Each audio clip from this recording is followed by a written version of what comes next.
Shalom Bapak Ibu semua. Selamat malam Bapak Ibu. Saya ucapkan terima kasih untuk kesediaan dari Bapak Ibu yang mungkin sudah menunggu beberapa hari. Dan kali ini, malam ini kita akan membahas topik tentang masih berlakukah hukum Sabat. Nah, ini saya angkat karena saya lihat di komentar itu cukup banyak komentar, respons dari saudara-saudara kita yang khususnya dari denominasi Advent. Jadi berbagai argumentasi disampaikan oleh saudara-saudara kita. Dan tentu kalau saya mengakomodir semua, menjawab, dan meresponi semua komentar itu akan menghabiskan banyak waktu. Nah, untuk itulah malam hari ini kita akan bahas tentang masih berlakukah hukum Sabat bagi orang Kristen. Nah, saya seperti yang sudah saya ungkapkan di video awal YouTube channel ini tidak berbasis kepada denominasi tertentu. Saya sebagai seorang penerjemah Alkitab harus berdiri di atas Alkitab, bukan berdiri di atas denominasi. Seperti yang sudah pernah saya ungkapkan bahwa ketika suatu saat ada denominasi yang berbenturan dengan teks Alkitab, maka saya akan lebih memilih teks Alkitab dibandingkan denominasi saya. Jadi Bapak Ibu, murni pengajaran ini berdasarkan Alkitab dan saya minta kita ke semua, baik dari saudara-saudara kita yang dari Advent atau yang masih memelihara Sabat atau juga dari denominasi yang lain Kristen yang ada di Indonesia ini, kita sama-sama rendah hati, kita mengacu kepada apa yang tertulis di dalam Alkitab. Memang tentu kita akan dibantu oleh beberapa literatur, namun saya tekankan sekali lagi bahwa ini bukan berbasis pada denominasi, namun literatur itu akan membantu saya untuk menjelaskan kepada Bapak Ibu. Ya, jadi saya mengucapkan juga selamat bergabung kepada para member dan juga subscriber yang bisa memberikan komentar saat ini. Ya, jadi menjawab judul daripada malam hari ini, yaitu apakah hukum Sabat masih berlaku? Ya, masih berlaku Bapak Ibu. Jadi jangan katakan bahwa hukum Sabat itu tidak berlaku. Masih berlaku sampai sekarang. Ya tentunya, nah dilanjutkan kepada pertanyaan yang kedua.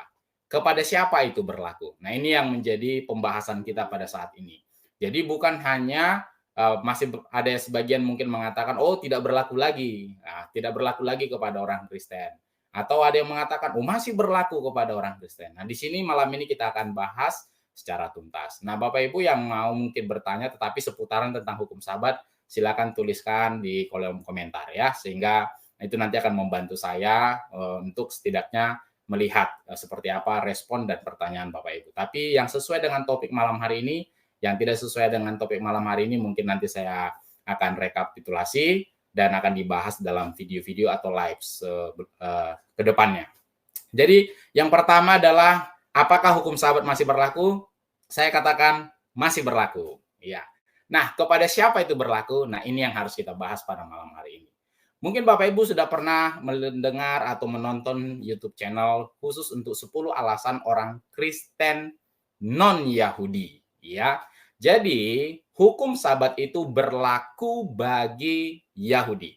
Entah dia Kristen, entah dia Yahudi, dia tetap harus memelihara hukum Sabat. Karena hukum Sabat itu diberikan kepada suku Israel. Nah, nanti kita akan bahas. Jadi saya share screen hari ini dulu Bapak Ibu supaya kita bisa tahu. Nah, ini akan membantu kita nanti di dalam presentasi ya. Nah, yang pertama ini alasannya ya. Kalau Bapak Ibu bisa lihat di sini bahwa Sabat Sabtu itu diberikan kepada Israel, kepada bangsa Israel sebagai tanda perjanjian Musa. Itu tercatat di dalam Keluaran 31 ayat 16 sampai 17, di dalam Yehezkiel 20 ayat 12 dan Nehemia 9 ayat 14. Nah, karena orang Kristen, saya tekankan di sini Kristen non-Yahudi berada di bawah perjanjian baru, 2 Korintus 3 ayat 6 sampai seterusnya dan Ibrani 8, maka orang Kristen tidak diharuskan untuk memperhatikan hal-hal yang berkaitan dengan perjanjian Musa. Nah, sekali lagi saya tekankan kepada Bapak Ibu semua, ingat di sini adalah orang Kristen non-Yahudi. Nah, perhatikan semua rasul dan saudara-saudara yang ada di Yerusalem pada waktu Tuhan Yesus masih hidup, itu adalah orang Yahudi dan mereka tetap memelihara Sabat meskipun mereka adalah orang Yahudi. Jadi jelas Bapak Ibu bahwa Sabat masih tetap berlaku, hanya saja peruntukan Sabat itu adalah kepada orang Yahudi. Terlepas bahwa orang itu adalah pengikut Kristus atau tidak, dia harus memelihara hari Sabat kalau orang itu adalah orang Yahudi. Nah, yang kedua, tidak ada perintah dalam perjanjian baru bagi orang Kristen non-Yahudi untuk memelihara hari Sabat.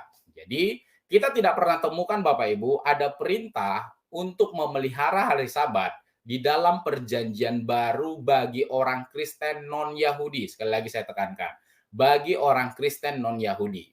Tetapi bagi Kristen atau bagi orang Yahudi atau orang Yahudi yang Kristen menjadi pengikut Kristus, wajib. Kenapa? Nanti kita akan bahas. Karena itu adalah berkaitan dengan perjanjian.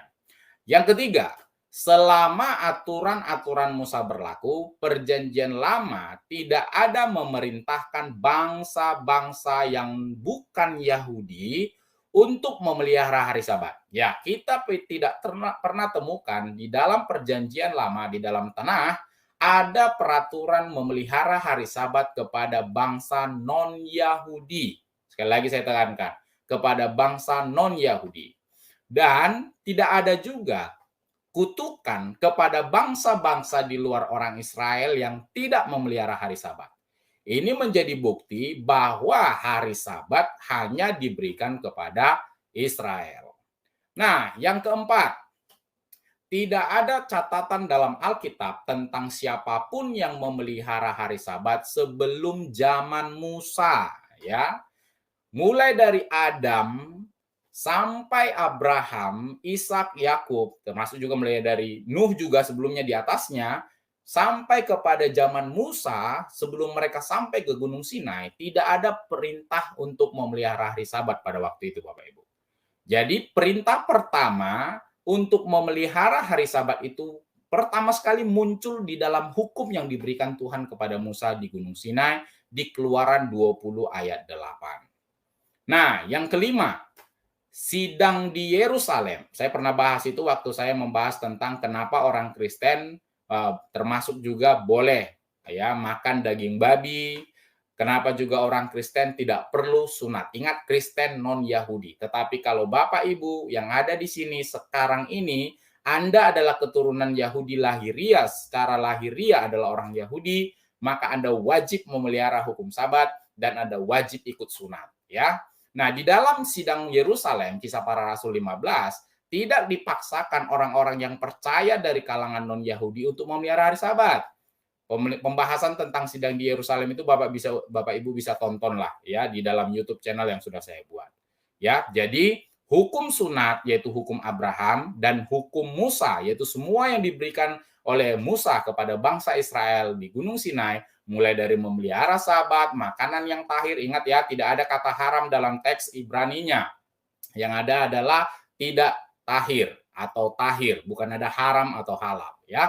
Nah, yang keenam, Rasul Paulus memperingatkan orang-orang bukan Yahudi dengan berbagai jenis dosa dalam surat kirimannya, tetapi tidak pernah Paulus memperingatkan orang-orang non-Yahudi tentang dosa melanggar hari Sabat. Kita tahu sendiri bahwa Rasul Paulus itu 50%, hampir 50% surat perjanjian baru ditulis oleh Paulus, dan tidak ada satu perintah yang menunjukkan bahwa ketika orang-orang Kristen non-Yahudi tidak memelihara hari Sabat, itu adalah dosa bagi mereka. Itu bukti bahwa perintah memelihara hari Sabat bagi orang Kristen non-Yahudi itu tidak ada. Ya, kita lanjut. Yang ketujuh, Kolose 2 ayat 16-17 menggambarkan hari Sabat sebagai bayangan Kristus. Jadi bayangan tidak lagi mengikat kita sejak substansi yang sebenarnya yaitu Kristus itu datang. Nah, yang kedelapan, dalam Galatia 4 ayat 10-11, Paulus menegur orang-orang Galatia karena berpikir bahwa Allah mengharapkan mereka untuk merayakan hari-hari khusus seperti hari Sabat. Yang kesembilan, Roma 14 ayat 5 menyatakan bahwa memelihara hari Sabat sebagai pilihan pribadi di antara orang-orang Yahudi yang bertobat. Nah, itu harus ditoleransi sampai mereka menjadi lebih dewasa dalam memahami kebebasan mereka sebagai orang Kristen. Oleh karena itu, hal itu bukanlah suatu yang Allah tuntut untuk dilakukan oleh orang-orang percaya yang Kristen non-Yahudi. Ya, Bapak Ibu. Selanjutnya, yang ke-10, dalam Kisah Para Rasul dan tulisan-tulisan berikutnya dari Bapak Gereja mula-mula menjelaskan bahwa gereja sejak awal berkumpul beribadah pada hari Minggu. Nah, itu tertulis di dalam surat Barnabas. Jadi Bapak Ibu perhatikan, ini beda dengan Injil Barnabas. Saya telah bahas itu tentang Injil Barnabas. Ini kita bahas tentang surat Barnabas yang dituliskan di situ, sabatmu saat ini tidak dapat kuterima, tapi itulah yang aku buat, yaitu ketika memberikan istirahat pada segala sesuatu, aku akan membuat awal dari hari ke-8, yaitu awal dari dunia lain. Karena itu juga kita merayakan hari ke-8 dengan sukacita, hari di mana Yesus bangkit dari kematian. Jadi Bapak Ibu, jelas ya, kita sudah berikan materi-materi tadi bahwa ya 10 alasan bagi orang Kristen non-Yahudi. Sekali lagi saya tekankan non-Yahudi. Jadi kalau Anda, para pemirsa di sini, Anda adalah seorang Yahudi, walaupun Anda orang Kristen, Anda wajib memelihara hari Sabat karena itu adalah perjanjian kekal. Ya. Nah, pertanyaannya mungkin sanggahan dari teman-teman kita, itu kan hari Minggu dibuat karena ada Kaisar Konstantin yang menyuruh langsung membuat sebuah dekret supaya semua orang Kristen beribadah pada hari Minggu. Jadi dikatakan karena kekaisaran atau kekuatan politik atau kekuatan negara yang menjadikan orang Kristen beribadah hari Minggu. Sebenarnya tidak, Bapak Ibu, ya. Jadi mengatakan bahwa orang Kristen beribadah hari Minggu karena pengaruh Konstantin sebenarnya kurang tepat. Karena jauh sebelum Konstantin pun orang Kristen mula-mula non-Yahudi, ingat sekali lagi, non-Yahudi mengadakan pertemuan pada hari pertama minggu itu. Jadi Paulus itu setidaknya mengikuti 2 kali pertemuan, Bapak Ibu. Pertemuan yang pertama, dia sebagai Yahudi, dia memelihara hari Sabat. Kalau Bapak Ibu rajin baca Alkitab, perhatikan di dalam Kisah Para Rasul bagaimana Paulus dan Barnabas itu masuk ke sinagog pada hari Sabat dan mengajar di sana. Besoknya dia mengajar kepada orang-orang Yunani, orang-orang non-Yahudi. Jadi setidaknya Paulus itu mengikuti 2 kali ibadah. Ya, ibadah yang pertama dia ikuti sebagai orang Yahudi, dia memelihara hari Sabat. Yang kedua adalah dia memimpin bangsa-bangsa non-Yahudi dalam mengajar mereka. Begitu. Ya. Nah, saya tunjukkan di sini bahwa jauh sebelum Konstantin sudah ada pertemuan hari Minggu, ya. Sebentar saya share screen dulu supaya Bapak Ibu bisa terbantu, ya. Kita lihat di sini. Ya.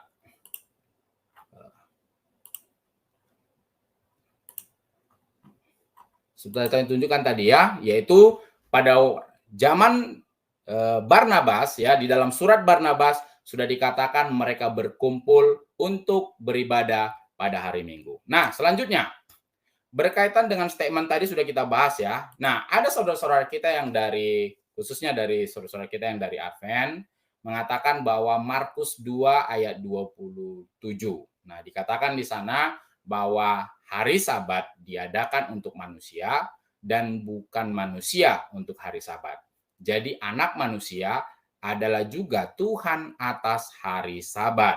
Nah, Bapak Ibu, karena yang kita bahas ini adalah orang Yahudi, karena adalah Sabat itu diberikan kepada orang Yahudi, jadi jauh lebih bagus, lebih afdol kita menggunakan literatur dari Yahudi. Ya, jadi saya mengambil literatur dari Yahudi Mesianik. Ya, jadi kalau saya ambil dari latar belakang denominasi saya, tentu ini tidak akan berimbang, jadinya. Tetapi ketika yang punya Sabat itu adalah orang Yahudi, maka saya mengambil literatur dari mereka yang punya Sabat, yaitu literatur orang Yahudi. Jangan sampai nanti pemahaman kita berdasarkan denominasi, Bapak Ibu. Ingat yang saya sampaikan tadi di awal, saya sebagai seorang penerjemah Alkitab harus berdiri di atas teks, bukan berdasarkan denominasi saya atau denominasi Bapak Ibu. Dan seperti yang sudah pernah saya ungkapkan, ketika saya membahas tentang Islam, Bapak Ibu semua setuju dengan itu. Pada umumnya mayoritas. Tetapi ketika saya menyinggung tentang karismatik, saya menyinggung tentang Katolik, saya menyinggung tentang Protestan, saya menyinggung misalnya tentang Calvinis, saya singgung tentang Lutheran, saya singgung tentang Anglikan dan lain sebagainya, maka masing-masing Bapak Ibu akan menganggap bahwa itu tidak setuju dengan saya. Ya itu tadi Bapak Ibu, karena kita dibangun oleh teologi sistematika.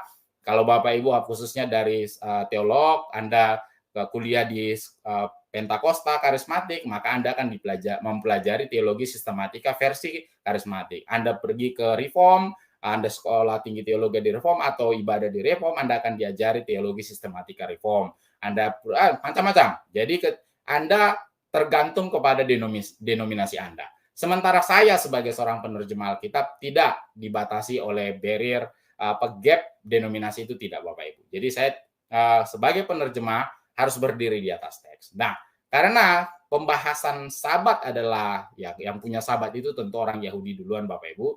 Jadi kita pakai literatur dari Yahudi. Nah, saya tunjukkan di sini literatur dari Yahudi supaya kita terbantu. Ini dia. Saya ambil dari ini literaturnya ya, Jewish New Testament Commentary. Dan ini Bapak Ibu, seperti yang saya ungkapkan bahwa tidak ada literatur yang gratis di sini, kita selalu beli ya literatur ini. Nah, di sini saya tunjukkan kepada Bapak Ibu semua tentang bagaimana pandangan Yahudi Mesianik terhadap Sabat. Di dalam Markus 2 ayat 27, saya buat di sini, sengaja buat terjemahan bahasa Indonesia untuk mempermudah Bapak Ibu. Bagian dari Talmud ini memberikan pesan yang sama seperti ayat 27. Rabbi Yonatan ben Yosef berkata, karena Sabat adalah kudus bagimu, dan itu ada tertulis dalam Keluaran 31 ayat 14, artinya itu diserahkan ke tangan Anda, bukan Anda ke tangannya. Artinya Bapak Ibu, bahwa kitalah yang mengendalikan Sabat, bukan Sabat yang mengendalikan kita. Bagian serupa muncul dalam Mekilta Sabata 1 ayat 1 pada Keluaran 31 ayat 12 sampai 17, di mana pesan tersebut dikaitkan dengan Rabbi Simeon bin Menasya. Nah, kita lihat penjelasan selanjutnya. Oleh karena itu, perkataan Yesua dalam ayat 28 bahwa anak manusia adalah Tuhan atas Sabat tidak hanya mengacu pada dirinya saja, tetapi juga kepada semua orang. Karena dalam bahasa Ibrani, Ben Adam secara harfiah itu artinya adalah anak manusia, dapat juga berarti manusia atau orang. Tanpa ada tanda tambahan mesianik, bisa dikatakan manusialah yang mengendalikan Sabat, bukan Sabat yang mengendalikan manusia. Jadi jelas Bapak Ibu, itu adalah arti dari Markus 2 ayat 27. Nah, di beberapa denominasi mengatakan bahwa Sabat itu dibuat untuk manusia secara general. Bahkan ada yang mengatakan juga kepada saya, pada waktu alam semesta dibuat, diciptakan dan lain sebagainya, Tuhan beristirahat pada hari Sabat dan menguduskan hari Sabat. Nah, di dalam kitab Keluaran dikatakan kuduskanlah hari Sabat. Kalau kita fair Bapak Ibu, di Keluaran 20 ya, di Keluaran 20 kita lihat ayatnya biar jelas ya. Kalau kita lihat di Keluaran 20 supaya mempermudah Bapak Ibu memahami. Nah, sambil Bapak Ibu juga bisa buka ya, kitabnya di rumah atau di handphone. Ya, ini Keluaran 20 ayat 8 sampai 10. Kita baca baik-baik dulu ayat itu Bapak Ibu. Sebelum lompat ke ayat 8, tentu kita harus mulai dari ayat 1. Nah, kalau kita baca di ayat 1 dan 2, tulisnya di situ, akulah Tuhan, ya Adonai, Elohimu, siapa kamu di situ? Tentu kita tahu bahwa kamu di situ adalah orang Israel. Bukan kita, orang yang hidup zaman sekarang ini. Jadi, orang Israel lah yang dimaksud di situ, karena jelas di ayat 2, bahwa identitasnya bahwa Tuhan membawa keluar dari tanah Mesir. Jadi tidak mungkin orang yang hidup zaman sekarang yang dikatakan bahwa orang Israel, ya, orang yang keluar dari tanah Mesir itu adalah mereka di zaman kitab Keluaran ini. Nah, di ayat 8 dan 9, 6 hari lamanya engkau. Siapa engkau di situ Bapak Ibu? Engkau di situ adalah orang Israel, bukan kita, ya, orang Yahudi. Ya. Nah, pertanyaannya, kalau ayat itu hanya berlaku, kan harusnya ayat itu diberikan kepada orang Israel pada zaman itu, Pak Jul. Benar. Toh, kok bisa sampai sekarang memelihara hari Sabat itu masih tetap dipelihara oleh orang Israel, Pak Jul, kalau Keluaran 20 ayat 8 dan 10 itu adalah ditujukan kepada orang itu. Nah, ayat itu tidak berhenti sampai di situ, Bapak Ibu. Kita lihatlah di Keluaran 31 ayat 16 dan 17. Maka haruslah orang Israel memelihara hari Sabat. Perhatikan, orang Israel memelihara hari Sabat dengan merayakan Sabat. Perhatikan yang saya buat huruf besar-besar di sini, turun temurun menjadi perjanjian kekal. Jelas ya? Bapak Ibu bisa komparasi nanti dengan Alkitab yang Bapak Ibu punya di handphone atau di hadapan Bapak Ibu sekarang. Nah, baca di ayat 17. Antara aku dan orang Israel, jelas, menjadi peringatan untuk selama-lamanya. Itu tadi yang saya bilang. Kalau seandainya Bapak Ibu adalah keturunan Israel atau Yahudi, mau Kristen pun Anda wajib memelihara Sabat itu karena perjanjian Allah tidak dapat dibatalkan dan itu adalah perjanjian kekal. Nah, karena Tuhan Yesus adalah keturunan Daud yang notabene adalah orang Israel, maka Tuhan Yesus harus konsisten dan taat kepada hukum itu. Itu sebabnya bukan hanya memelihara hari Sabat Tuhan Yesus, termasuk juga untuk sunat, Bapak Ibu. Jadi jelas ya, kepada siapa itu ditujukan? Kepada orang Israel. Mau Kristen pun dia, sama seperti para murid-murid, mereka Kristen tetapi tetap memelihara Sabat karena mereka adalah orang Yahudi. Jadi jelas, Bapak Ibu, jadi jangan kita terpaku pada suatu pemahaman denominasi tertentu. Nah, kita harus memelihara hari Sabat. Karena itu ditetapkan oleh Tuhan. Saya sudah sampaikan tadi, mulai dari zaman Adam, mulai sampai ke Henok, sampai ke Metusala, sampai ke Nuh. Lihat, ingat perjanjian Allah dengan Nuh, yang saya sebutkan dengan hukum Nuh, yang berlaku kepada seluruh bangsa-bangsa. Tidak ada disebutkan di sini merayakan hari Sabat bagi Nuh. Yang diingatkan Tuhan kepada Nuh adalah yang pertama, jangan makan darah. Nah, itu dia. Yang pertama. Ya. Nah, hukum Sabat itu ada di zaman Musa, Bapak Ibu. Bahkan Abraham pun tidak pernah dituliskan dalam Alkitab merayakan Sabat. Ishak tidak pernah dituliskan merayakan Sabat. Yakub tidak pernah dituliskan merayakan Sabat. Bahkan Musa sebelum menerima hukum Sabat pun tidak merayakan hukum Sabat. Jadi kita harus fair melihat Alkitab secara terintegrasi.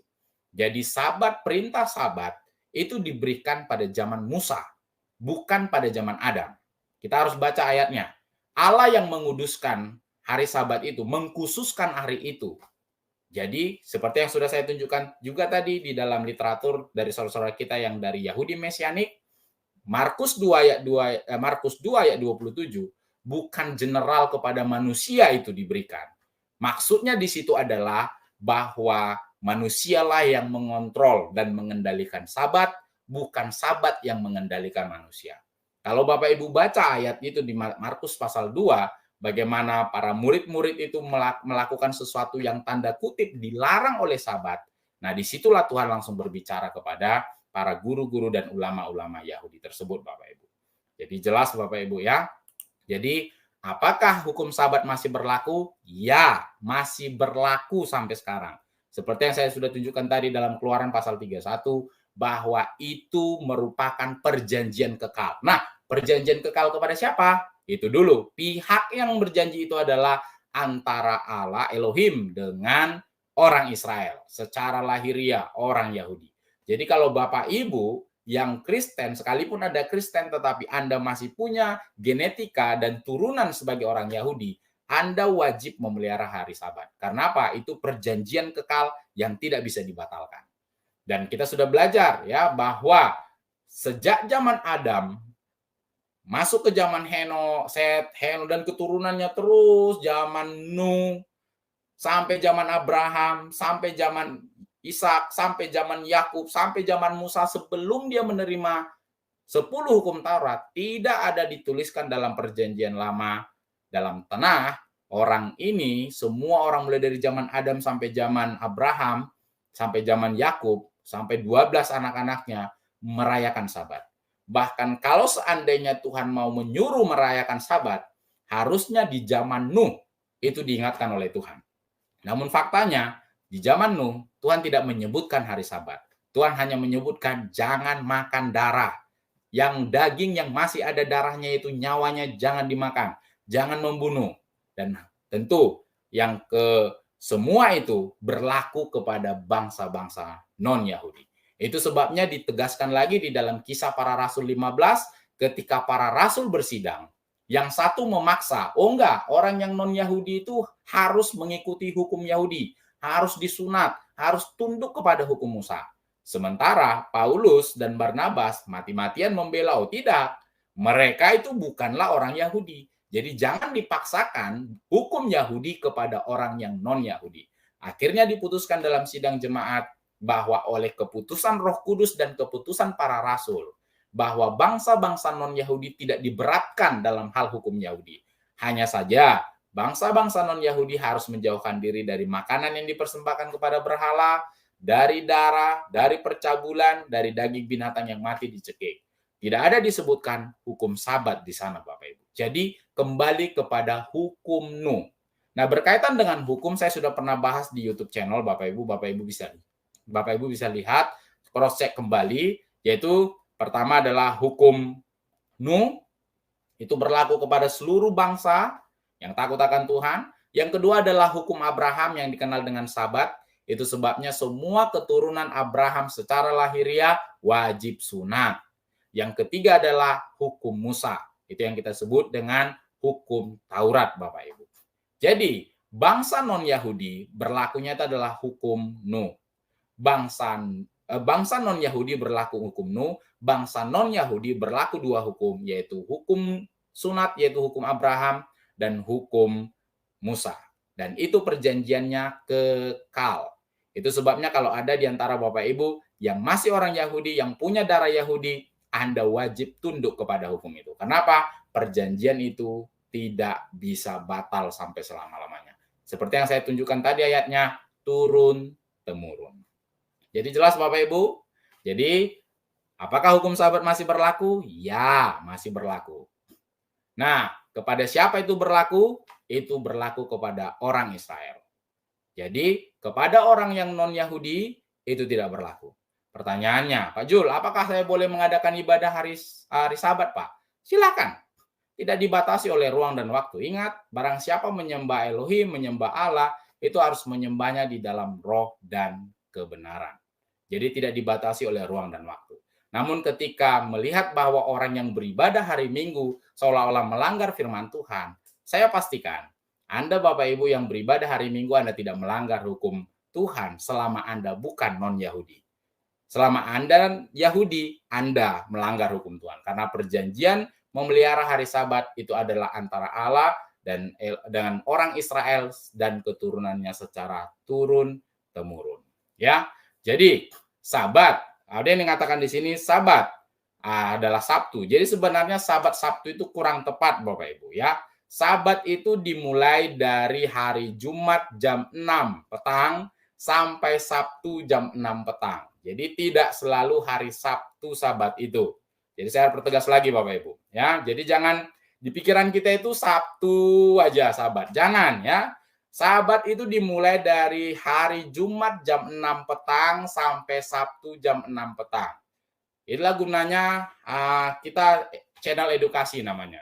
Jangan benarkan yang biasa, tapi biasakanlah yang benar. Di pikiran kita sekarang Bapak Ibu yang nonton ini, yang muncul adalah Sabat itu bukan selalu hari Sabtu.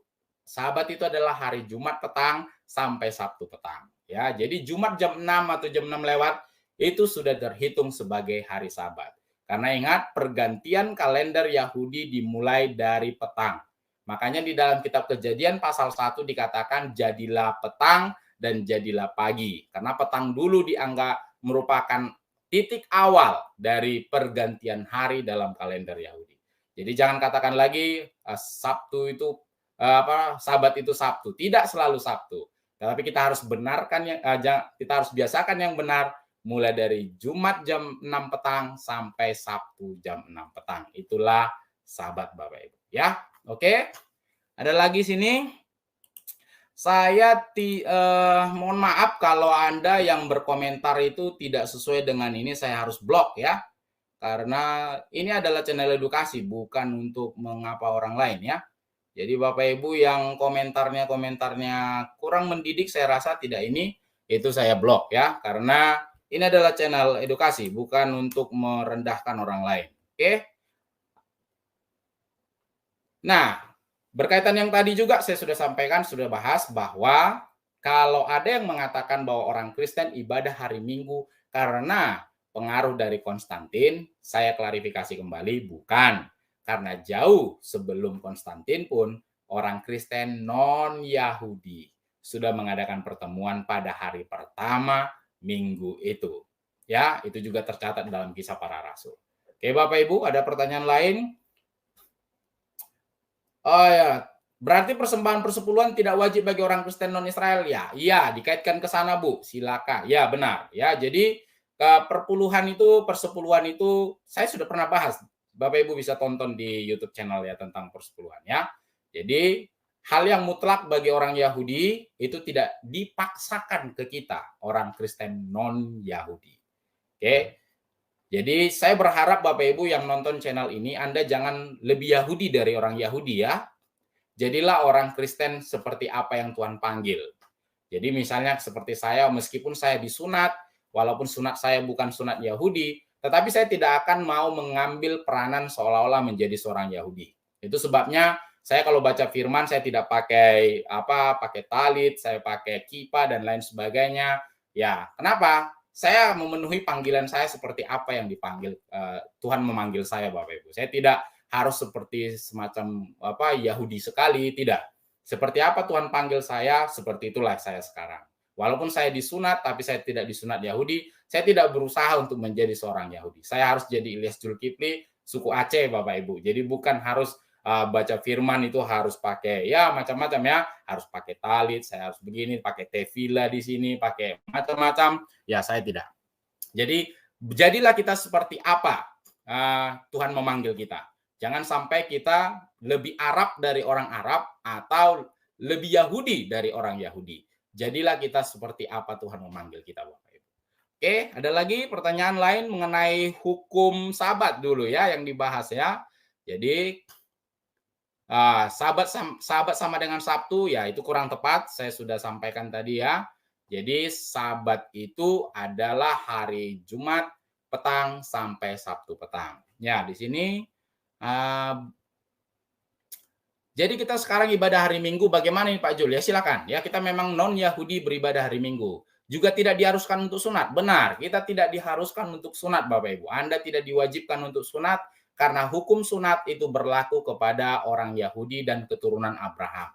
Untuk sunat saya sudah bahas di YouTube channel, Bapak Ibu bisa tonton di YouTube channel ya.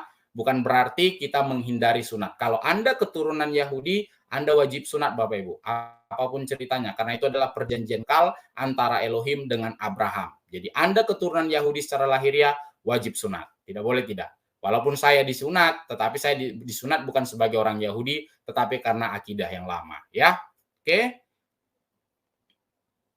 Ada lagi pertanyaan yang lain? Mengatakan kalau tidak merayakan Sabat kita tidak mengasihi Yesus. Ya, saya tidak tahu apakah ini dari saudara-saudara kita yang dari denominasi Adventist. Jadi kalau merayakan Sabat menunjukkan bahwa kita tidak mengasihi Yesus, itu sebenarnya kurang tepat. Mengasihi Yesus jelas di dalam ayat Alkitab. Kalau kau mengasihi aku, kau akan turut kepada perintahku. Apa perintah Tuhan Yesus kepada kita Bapak Ibu? Tuhan Yesus tidak memerintahkan kita untuk merayakan hari Sabat. Tetapi apa? Mengasihi sesama kita. Inilah perintahku yang baru supaya kamu saling mengasihi.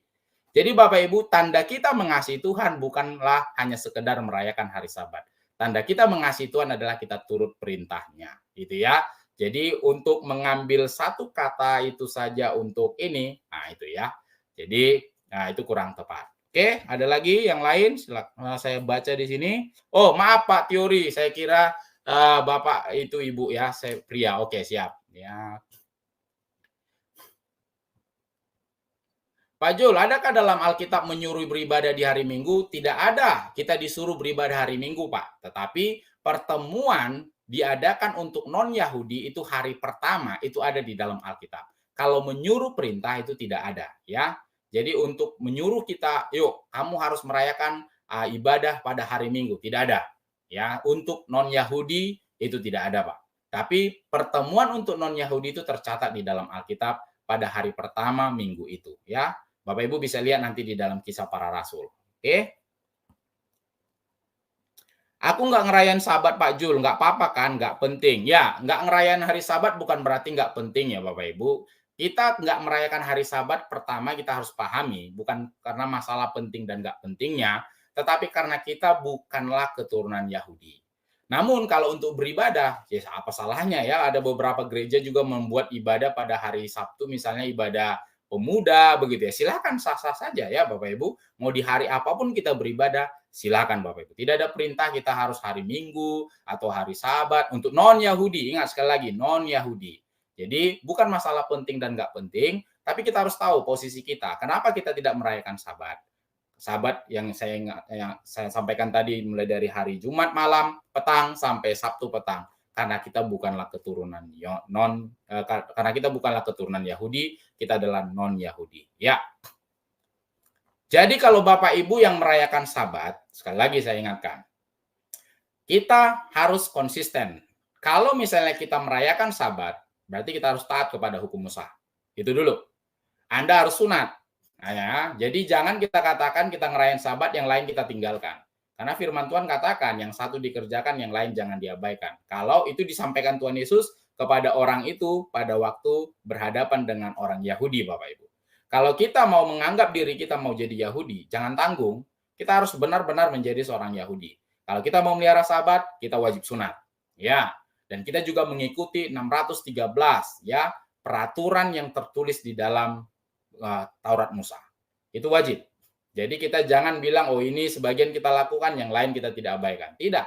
Itulah sebabnya Kristen non-Yahudi tidak ditambahkan aturan-aturan itu seperti yang sudah kita bahas di dalam Kisah Para Rasul 15. Ya.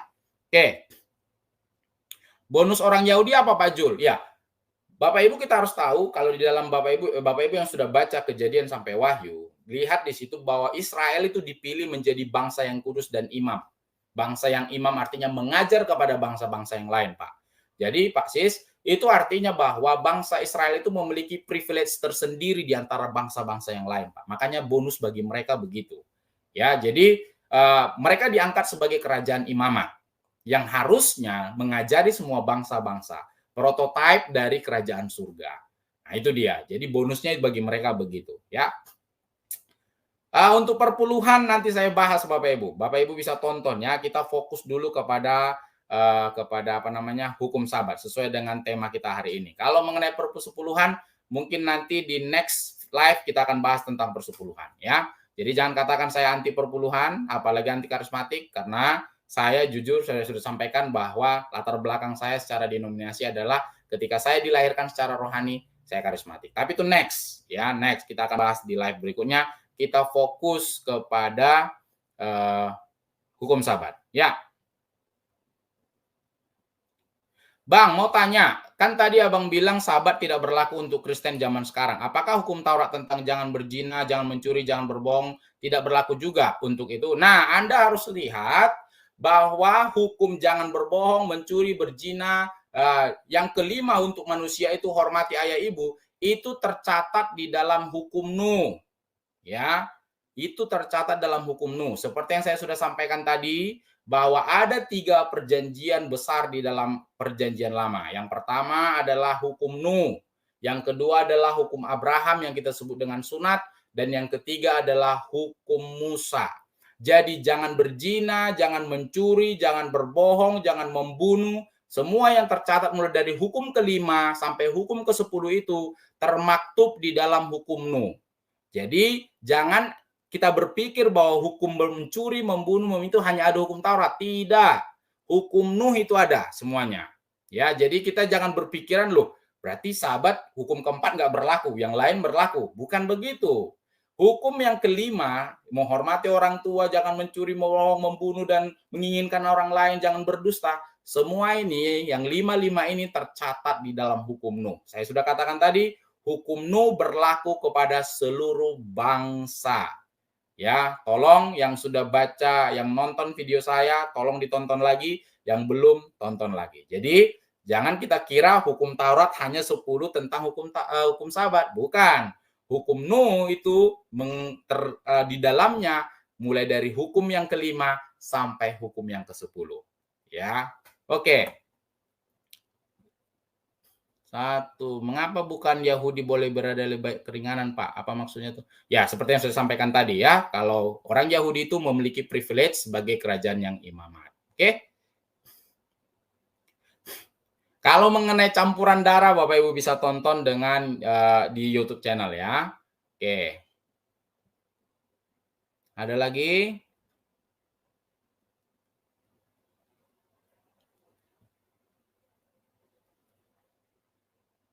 Oke, saya pikir sudah cukup Bapak Ibu. Kalau nanti ada pertanyaan, Bapak Ibu bisa kasih komentar. Saya berharap live kita pada malam hari ini lewat tanya jawab itu semoga bisa membantu kita semua. Ya, kalau selain orang Yahudi melakukan ibadah pada hari Sabat, boleh nggak? Ya silakan Pak, silakan. Ingat ya, seperti yang sudah saya sampaikan bahwa Allah Elohim itu adalah Roh. Ya, Bapak Ibu jangan alergi dengan kata Allah ya. Sekali lagi saya ingatkan. Allah itu bukan nama sesembahan dari bagi saya bukan sesembahan saudara-saudara kita yang dari Islam. Allah bagi Kristen itu adalah sebutan yang sama dengan Elohim. Jadi ketika saya bilang Allah, Anda jangan langsung mikir, oh dia udah nyebutkan nama berhala. Jangan ya. Jadi saya ulangi. Karena Allah adalah roh, Elohim adalah roh, Adonai adalah roh. Jadi mau hari apapun Pak, Immanuel, Abraham, silakan kita beribadah kapan saja. Jadi tidak ditetapkan harus begini, harus begini. Namun karena lazimnya di hari Minggu, ya silakan di hari Minggu. Karena banyak interpretasi, ada karena Yesus bangkit pada hari Minggu, macam-macam interpretasi. Tapi sebagai penerjemah Alkitab, saya nunjukkan pertama adalah memang pertemuan pada hari pertama dilakukan pada awal ya, pada hari pertama Minggu. Itu diadakan bagi orang-orang non-Yahudi. Tetapi bukan harus hari Minggu. Silakan saja beribadah kapan saja karena Allah adalah roh, ya. Jadi mau orang non-Yahudi pun atau misalnya Pak Immanuel Abraham mau mengadakan ibadah selain dari Pak atau misalnya saya cocoknya buat hari Sabat saja, silakan saja, tidak masalah Bapak Ibu ya. Karena ibadah adalah. Tapi kalau misalnya Bapak adalah orang Yahudi, Anda tidak bisa bilang, oh bisa dong kata Pak Jul, hari Rabu bisalah saya buat ibadah. Atau hari Jumat lah saya buat ibadah seperti akidah lamanya Pak Jul. Oh bukan, kalau Anda Yahudi, wajib hari Sabat. Jadi tidak bisa, tidak. Begitu dia. Oke? Penanggalan Yahudi berbeda dengan penanggalan Gregorian, tapi intinya pada hari ke-7 waktu untuk istirahat. Ya, intinya adalah istirahat. Seperti yang sudah saya sampaikan tadi, Markus 2 ayat 27, bahwa manusialah yang mengendalikan Sabat, bukan Sabat yang mengendalikan manusia. Saya sudah ambil tadi literatur dari Yahudi Mesianik, Bapak Ibu. Ya, ingat, saya menggunakan literatur yang bisa dipertanggungjawabkan. Dan itu dibeli, bukan copy-paste, apalagi download dari PDF, yang banyak beredar di search engine, bukan ya? Jadi kita bisa pertanggungjawabkan. Oke? Ada lagi Bapak Ibu? Sepertinya tidak ada lagi ya. Saya pikir cukup. Bang, apakah 10 hukum tidak berlaku kepada umat zaman sekarang? Berlaku, Pak. Seperti yang sudah saya sampaikan tadi ya, bahwa 10 hukum Taurat itu berlaku bagi bangsa Israel. Ya, nah terus jangan berzina, jangan bunuh, jangan itu gimana? Itu yang saya bilang tadi, hukum Nuh. Di dalam hukum Nuh semua tercatat itu, kecuali merayakan Sabat. Oke, ya. Kalau non Yahudi mau merayakan Sabat, berarti harus benar-benar berhenti seperti Yahudi, tidak ada pekerjaan. Ya, maksudnya pekerjaan yang berat tentunya Bapak Ibu ya. Bukan seperti ya mungkin kalau Bapak Ibu yang pernah ke Yerusalem ya atau ke daerah orang-orang atau saudara-saudara kita yang dari ini ya tentu mereka ada mengerjakan misalnya mempersiapkan makan mereka kan termasuk harus bekerja. Tapi kalau bekerja berat seperti kerja di ladang, bawa traktor atau yang lain, nah itu tidak ya. Bapak Ibu bisa temukan nanti ayatnya di Alkitab, cari search gitu, jangan melakukan pekerjaan yang berat. Oke? Mungkin itu saja Bapak Ibu, semoga ini bisa membantu kita untuk next topiknya saya akan kabari. Ya tadi ada udah singgung tentang sunat, ada yang menyinggung tentang persepuluhan, ya insya Allah kita akan bahas nanti. Mungkin itu saja yang bisa saya sampaikan. Semoga pembahasan kita malam hari ini bisa bermanfaat buat kita semua. Jadi ingat, saya tidak, oh ya, mungkin ada di antara Bapak Ibu yang mengatakan bahwa saya mungkin kurang memiliki pemahaman tentang saudara-saudara kita yang dari Advent, ya. Nah, sekarang saya tunjukkan Bapak Ibu, saya memiliki literatur yang mungkin Bapak Ibu tidak miliki, supaya Bapak Ibu, ya ini saya sharekan.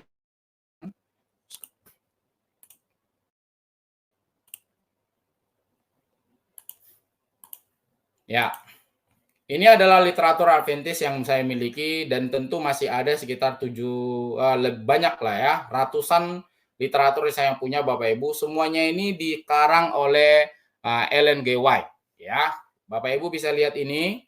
Ini literatur yang saya punya. Ya, mungkin di antara Bapak Ibu ada yang tidak punya literatur ini, tetapi saya punya literatur ini. Ini adalah literatur elektronik dan ini kita beli ya. Jadi kalau mana tahu Anda mengatakan kepada saya, Pak Jul kan nggak banyak tahu tentang Advent, tidak punya literatur atau lain, saya tunjukkan ini ya. Jadi sebagai perbandingan kepada Bapak Ibu yang mungkin belajar lebih dalam tentang Advent, saya belajar ya, saya pahami masing-masing denominasi karena saya adalah seorang penerjemah Alkitab, jadi saya harus paham, saya harus pelajari itu ya. Jadi jangan dikatakan bahwa saya tidak punya literatur yang cukup untuk mempelajari ini semua. Mungkin itu saja Bapak Ibu. Wabillahi taufiq wal hidayah. Wassalamualaikum warahmatullahi wabarakatuh. Semoga ini bisa menjadi berkat. Tuhan Yesus memberkati.